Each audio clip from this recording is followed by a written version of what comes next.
Hello, and welcome to this presentation in RailsConf 2020 Couch Edition. I was really looking forward to seeing all of you in Portland this year, but because of coronavirus, this will have to be remote. I hope you still enjoy it, and thank you for joining me in this presentation. So today we'll be talking about the layers of the network stack. My name is Ufuk Kayserilioglu, and I'm a senior production engineer on the Rails and Ruby infrastructure team at Shopify.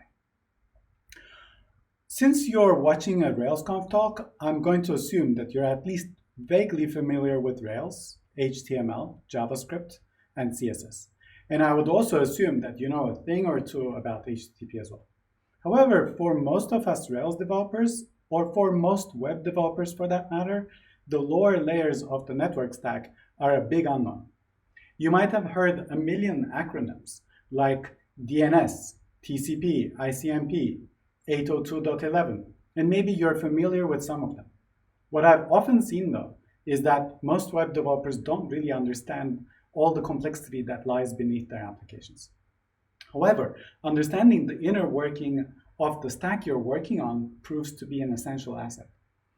Even if you're never going to be doing any low-level programming, being able to troubleshoot different layers of the stack when things go wrong is still very useful. Also, understanding the mechanics of the lower layers can inform how you build your application or show the way for making it faster. A case in point, we all bundle our assets before we deploy our Rails applications. We are told that it speeds up page renders. Have you ever thought why? If you don't know how web browsers work, and if you don't know about TCP handshakes and how much of an overhead they add, you probably didn't know why we bundle our assets. Having more knowledge of the network stack makes you a better web developer. Actually, it makes you a better developer, full stop. So today, we will be going deep into the lower layers of the network stack to gain a better, if rudimentary, understanding of how things work down there. We all know that communication is hard, and networks are all about communication. During these days of social isolation, with remote meetings and calls and chat messages, I'm sure we're all appreciating the joy of face-to-face communication. Communicating face-to-face is already hard. Communicating through all these other channels is even harder. But humanity has built amazing communication tools. People have built, ruled, and destroyed whole empires using nothing more than messengers or some scribblings on pieces of parchment paper. That means when and if we get the fundamentals right, we can communicate pretty effectively. If you look at communication closely, you'll realize that the most important aspects of it are about layers in the communication channel and what we can call the switching modes of the communication channel too. So let's talk a little bit about those before we move on to the network stack. Let's talk about layers first. As in most human endeavor, communication is also layered. The layers of communication build upon each other. For example, we send each other papers with ink on them in envelopes with addresses on them. When the recipient opens the paper we send them, they peer into the ink shapes and see the characters, words, sentences, and extract meaning from them. That meaning they turn into understanding and feed it into their thinking. We need to design communication systems where each layer serves a particular purpose, like in that example of the letter exchange. Dividing up communication into layers also allows us to change some of the layers without affecting the message. For example, if the person we want to send a message to is close to where we are, we can go and talk to them face-to-face instead of sending them a letter. Now, the message in that case stays the same, but the lower layers have changed. They've become verbal instead of written. We want the same flexibility from our systems. Now let's move on to switching. Switching basically means the mode in which a communication channel between two entities is accessed by those entities. There are fundamentally two different kinds of switching. The first one is circuit switching, and a good example of a circuit switched network is the analog telephone network. The telephone network has many subscribers that are all connected to the network. Whenever one subscriber dials another subscriber, a circuit is formed between them. Actually, the voltage over that circuit is what makes the landlines ring. For the duration of the phone conversation, the circuit has to be connected. If it ever gets disconnected, the conversation will be cut off. That's why this is called a circuit switch network. Circuit switching makes establishing and maintaining communication easy, but is very inefficient. Even if the communication channel is not being used, the resources are still being utilized and they're waiting, connected.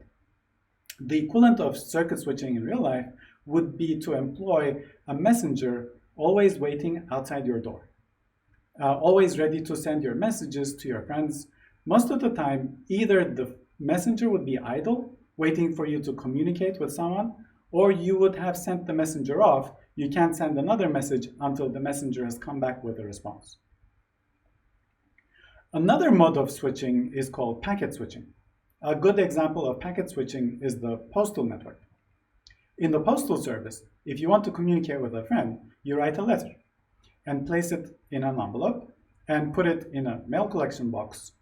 A postal worker takes it to the post office where it gets sorted based on the address on the envelope. It now gets sent to the head post office since, in this case, it's addressed overseas.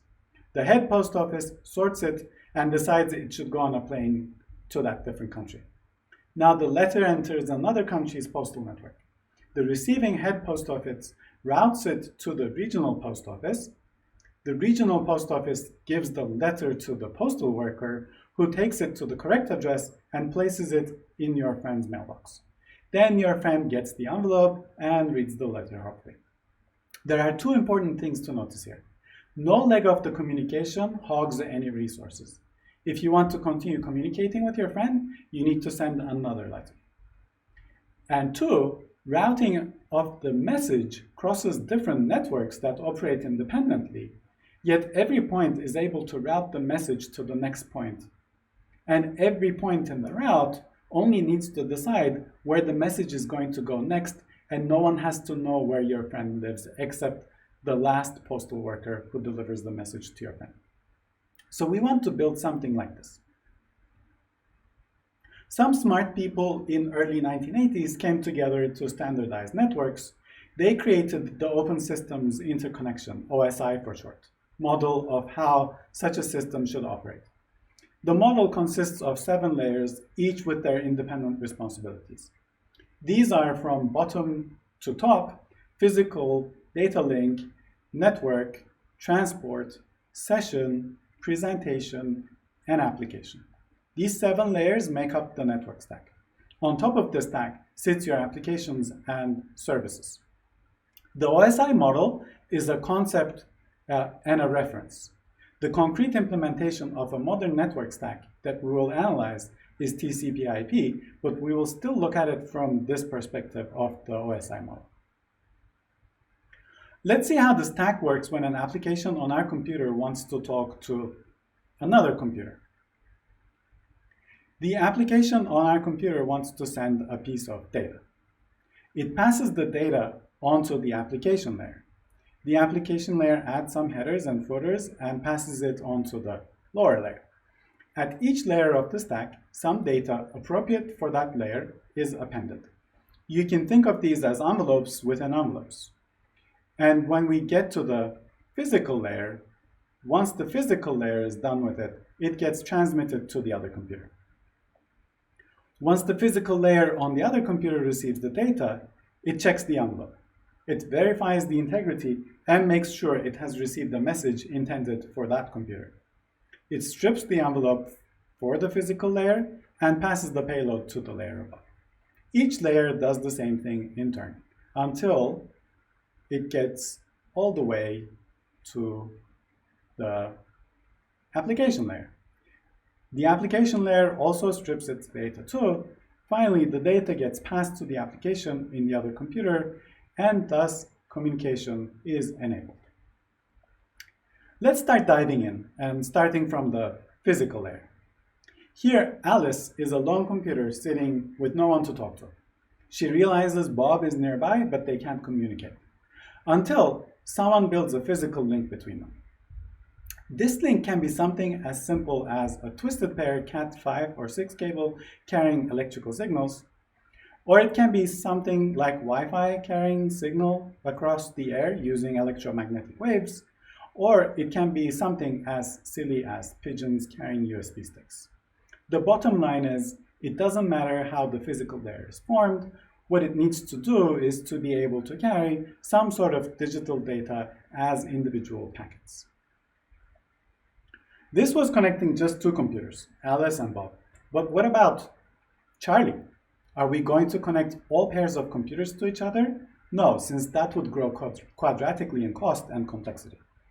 Instead, we are going to build a box in the middle, and we're going to connect everyone to that box. What this box is going to do is very simple. Whenever Alice sends some signals to the network, the box is just going to replicate the physical signals and repeat them to everyone else on the network.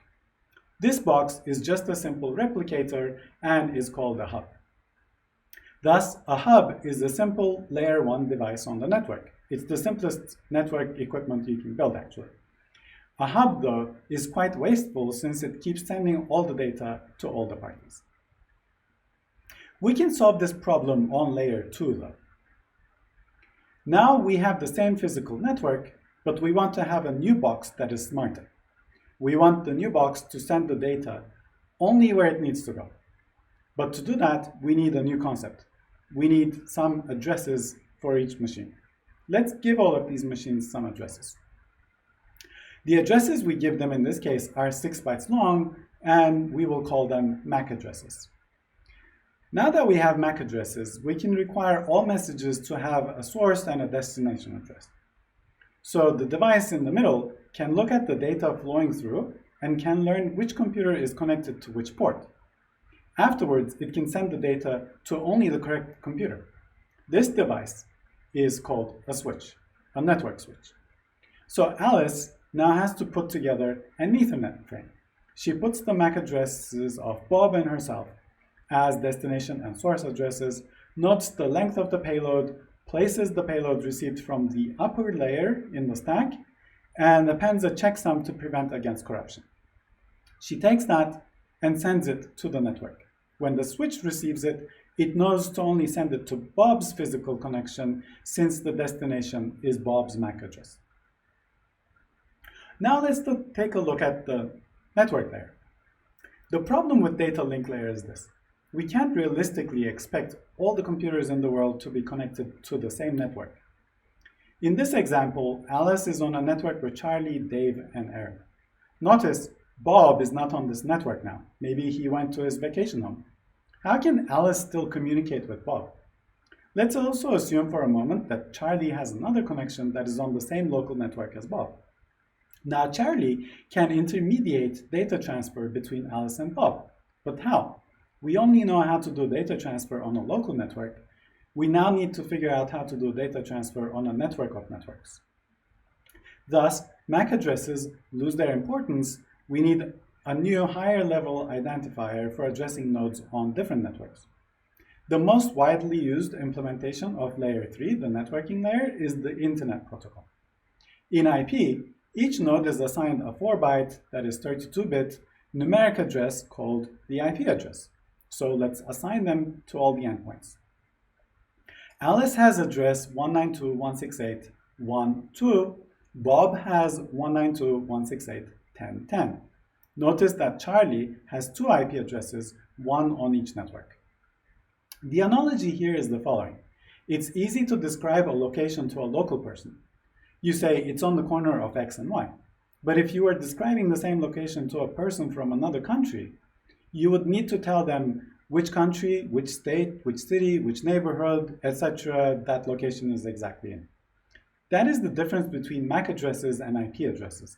MAC addresses only work on local networks, but IP addresses work across networks. Now, before Alice sends any data to Bob, she needs to check to see if they're on the same network first. She compares 192.168.1.2 and 192.168.10.10 and decides that Bob is on a different network. How does she do this? We'll get to that in a minute. Well, now Alice knows that she needs to put an IP packet together, and she does. She puts 4 as version number because she's still using IPv4 and not IPv6 yet. She adds a time to live header, which acts like a counter for the packet.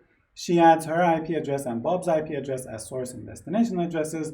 She also calculates the checksum of the header and places into a field in the IP packet header.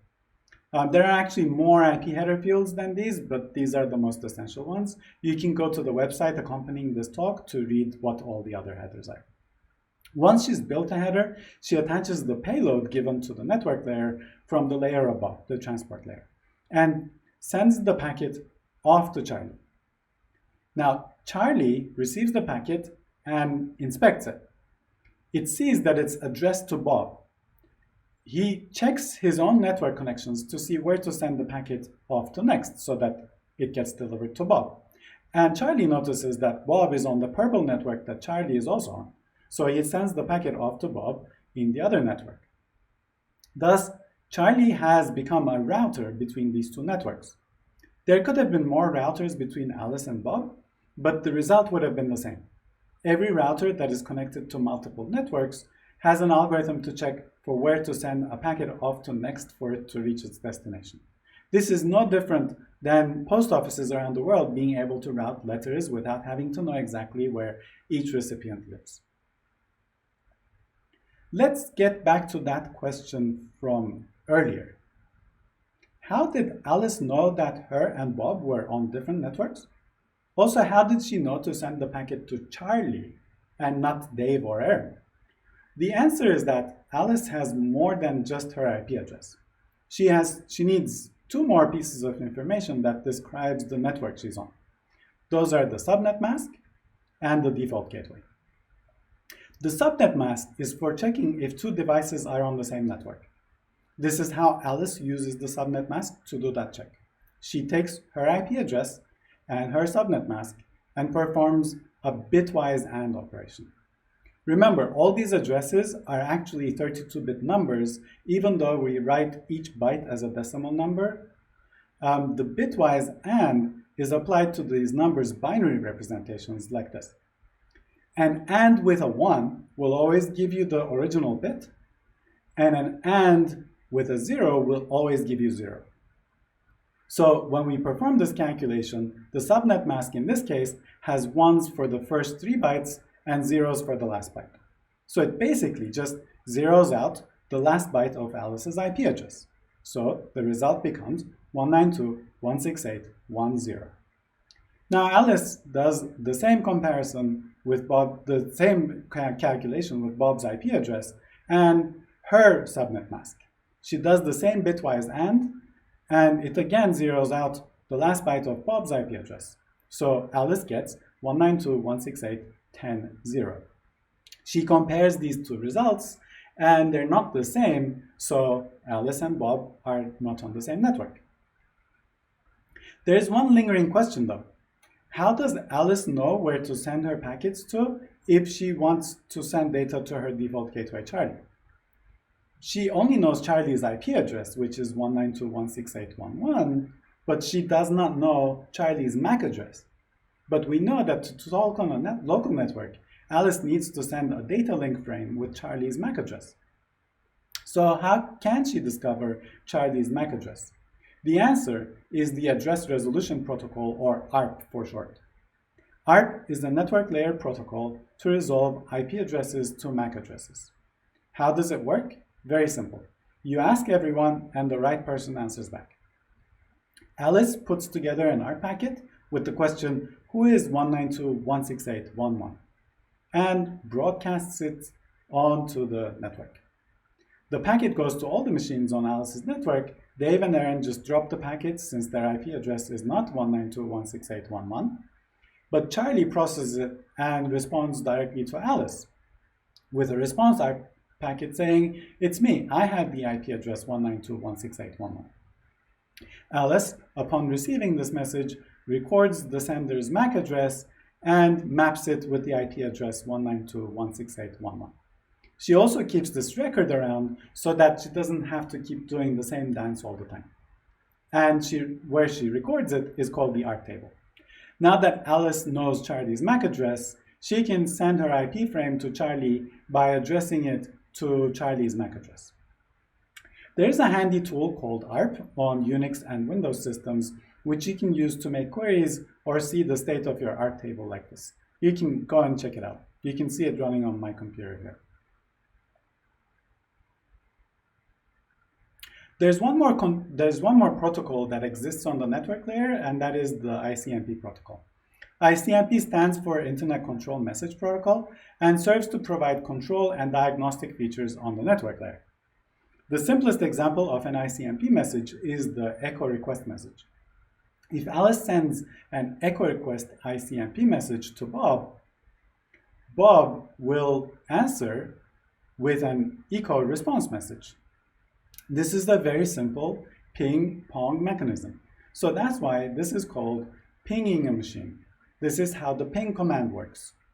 Every time you do a ping 8888, your machine is sending an echo request message to the IP address, and in return, the remote party is sending back an echo response message.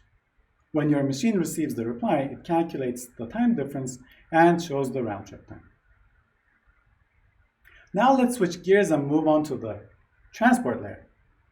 Now that we can send data packets between different machines on different networks, we need a mechanism for transporting messages. What do we mean by that? Let's go back to our postal service analogy. When you send a letter to a different country, you can also make a choice on what mechanism the network will use to transport your letter. For example, you can choose surface delivery or air mail, or you can choose to send your letter using registered mail so that we can track it. These choices exist outside of the operation of the network and provide the means of transport for your letter. The simplest transport mechanism in the Internet Protocol suite is the User Datagram Protocol, or UDP for short. It is a very simple message-oriented protocol that is fire and forget. It performs like the postcards you send to your friend. You would like the postcard to make it there, but you probably wouldn't be that bothered if it didn't either. Before we talk about how UDP works, we need to introduce yet another addressing concern, and that is ports. Ports are like mailboxes on each IP address. When you send a message to an IP address, you need to also say which service at that address you want to talk to. Thus, we need the concept of ports. Notice Alice has no ports in use, but Bob has many services that listen to various ports. Now Alice wants to send a quick message to Bob at port 53. She picks a random source port that is not used and places that in the UDP fragment header. She also places 53 as the destination port and adds the length of the message and a checksum of the message to the UDP fragment header. She then appends the payload that was handed by the upper layers and sends the UDP fragment off. Now, when Bob receives it, his transport layer parses the UDP fragment header and transfers the payload to the service listening to port 53. This is it. There's nothing more, and no state is stored on either end. Like we said, it's fire and forget. Just to quickly demonstrate the shortcoming of UDP though, let's look at what might happen if Alice sent two UDP datagrams. Alice prepares the first UDP datagram and sends it off. She then creates another UDP datagram and sends that off. It's entirely possible that the second datagram takes a shorter path in the network and arrives before the first datagram. Bob has no way of knowing that he received the packages in the wrong order, since, as we saw, UDP has no information about sequence numbers or any kind of ordering. Unless the payload has some information about order, Bob will process the messages in the wrong order. So UDP is super lightweight, not ordered, and is best effort. For example, if one of these datagrams had gotten lost along the way, neither Alice nor Bob would have known about it. What happens if messages get lost though? Let's look at a scenario. In this scenario, Alice and Bob want to decide on a time to meet. Alice sends a message to Bob saying meet at 1500 hours. But then something happened in one of the networks the UDP datagram was traveling on, and the datagram got lost. So Bob never got Alice's message. So what should Alice do? Did they agree on a time just because Alice sent a message to Bob? No, because there's always the chance that Bob never got Alice's message, like in this case. But there's another level to this. In this scenario, Alice's message does make it to Bob, and Bob responds saying, sounds good. But that message never makes it back to Alice. So Alice is sitting thinking that she sent a message to Bob but never heard back. Whereas Bob is now thinking they agreed on a time to meet. Should Bob be that sure? How can we make him even more sure? Maybe Bob should wait to hear back from Alice saying, great, see you then. But what if Alice sends that message, but that message gets lost? Now Alice is thinking they're on, but Bob has not gotten any confirmation. This can go on and on and on without any resolution. This is actually a classical computer science problem called the two generals problem, and the problem in general is unsolvable. So how can we address these shortcomings? And how can we circumvent the two generals problem? The answer is TCP, Transmission Control Protocol. As opposed to UDP, TCP is a highly complex protocol since it aims to provide many guarantees. The key concepts in TCP are the notions of sequence numbers and acknowledgements. Each message in TCP has to have a sequence number that monotonically increases. Likewise, each TCP message received needs to be acknowledged by an ACK message. Here's how it works. When Alice wants to start talking to Bob using TCP, she picks a random initial sequence number. Let's call it 42. And she builds a TCP message using that sequence number. In this example, Alice is sending a message to Bob on port 80. This TCP segment is marked as a SYN message since Alice is just trying to synchronize right now. She's not transmitting data yet. Once the message is put together, Alice sends it to Bob. When Bob receives that message, he now needs to acknowledge it. But since this is his first message to Alice too, he also needs to pick a sequence number of his own and send it to Alice. So he picks a random sequence number, 1, 2, 3, and builds a TCP segment. Here, the ports are reversed since the data is now going back to wherever the service initially sent that message. The segment is marked as both a SYN and an ACK message since Bob is both synchronizing and trying to acknowledge Alice's initial message. He places 1, 2, 3 as the sequence number. This time, however, he places an acknowledgement number in the segment by incrementing Alice's sequence number. Since Bob has no extra data to send either, the message is complete and Bob sends it back to Alice.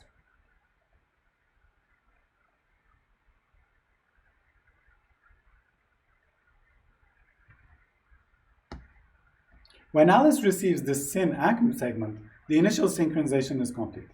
At this point, Alice knows that Bob got her SYN message and she got Bob's SYN message too. Now Alice can start sending data. So she starts putting a TCP segment together, she increments her sequence number, which becomes 43 now. She marks the TCP segment as an ACK message because she's also acknowledging the receipt of Bob's last SYN-ACK message. So she needs to also increment Bob's sequence number and place it as the acknowledgement number.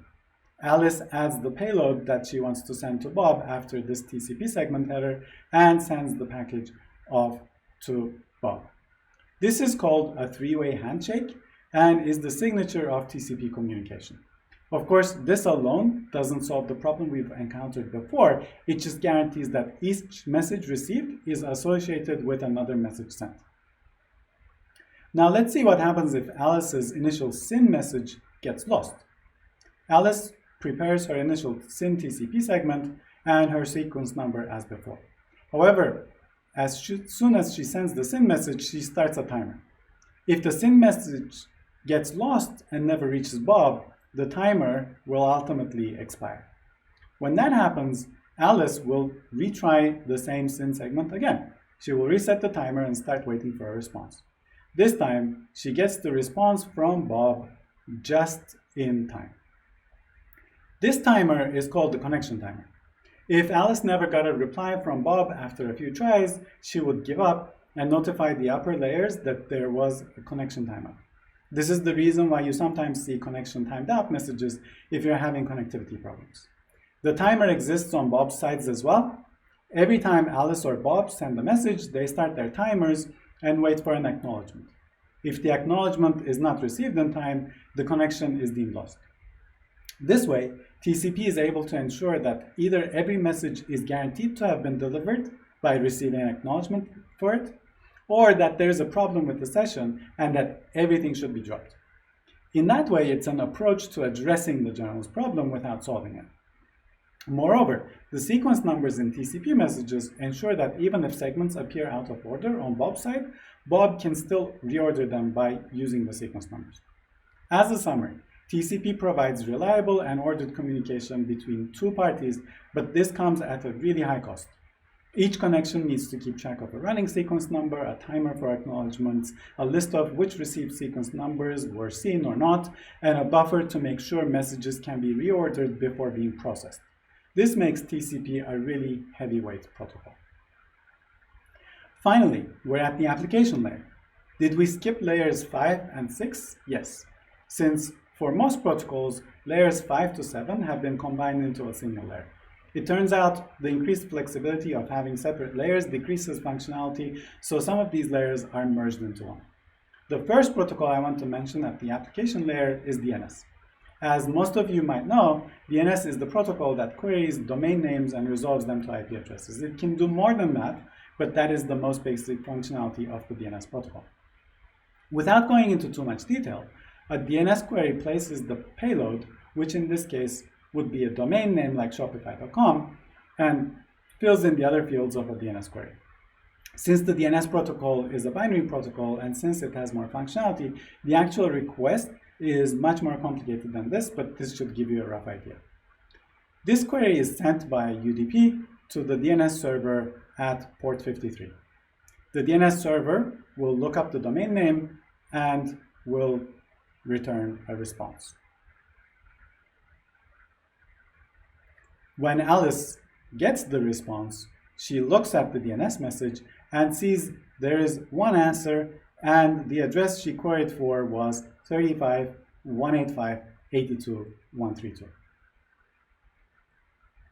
Now, Alice is trying to go to the page http shopify.com/products, which is a made-up page, but it works. When her browser hands off that request to the network stack, the stack looks up the IP address. Luckily, we have just queried the IP address of shopify.com, so it is cached. We don't need to make another query to the network. So now the network stack now prepares an HTTP request. It takes the hostname of the URL and places into the host header and places the path of the URL into the resource path in the HTTP request line. Now that request is formed, it's passed to TCP for transport. TCP makes the handshake with 35.185.82.132 and sends the payload to the server. All of this is happening over IP, with Alice sending data to her default gateway using Ethernet frames over Wi-Fi. Similarly, a fiber optic cable carries Ethernet frames to the Shopify server in an IP packet, and the server extracts the payloads received at TCP port 80, verifies acknowledgements and sequence numbers, and since everything is in order, it passes the data to the service that's listening on that port. That application in this case is Nginx. Nginx takes the HTTP request, parses it, and decides that it should be passed to the Puma application server. When Puma receives the message, it converts it to a rack request and sends it to the booted rack application. The rack application, though, is actually a Rails application, which then matches the request to a route and calls the products controller. The controller queries the products model, renders the response as a view. The view render gets converted to a rack response, which gets passed on to Puma, which then returns it as an HTTP response to Nginx. Now our HTTP response is ready. Note that all the red parts in this response actually came from our Rails application. All the server has to do now is send TCP packets back to Alice's browser, which then parses the HTTP response and renders the Shopify products page. Phew, what a journey. Before I leave you, I want to mention two tools you can use to broaden your understanding of these concepts. The first, a desktop tool named Wireshark and its command line cousin Termshark. Wireshark is a network capture, analysis, and dissection tool. It can show you the parts of captured packets, and perform session analysis and more. It's a really powerful tool, and you can learn a lot by just playing around with it. Another tool is Nmap. Nmap is a network scanner and security tool. It can do port scans, discover hidden services, send specially crafted messages to other machines, etc. Go and take a look at them, play around with them. So a quick recap. Number one, layered stacks are important. They give us flexibility of being able to change the underlying implementations. Packet switching gives us power, and you really need to know the strengths and weaknesses of your tools, and you need to pick the right one for the job. Finally, always go deep in your domain. You will discover many interesting things and learn a lot. You can find more resources on the website that is associated with this talk, https://peelingawaythelayers.net. You can also reach out to me on Twitter or GitHub. Thank you for watching.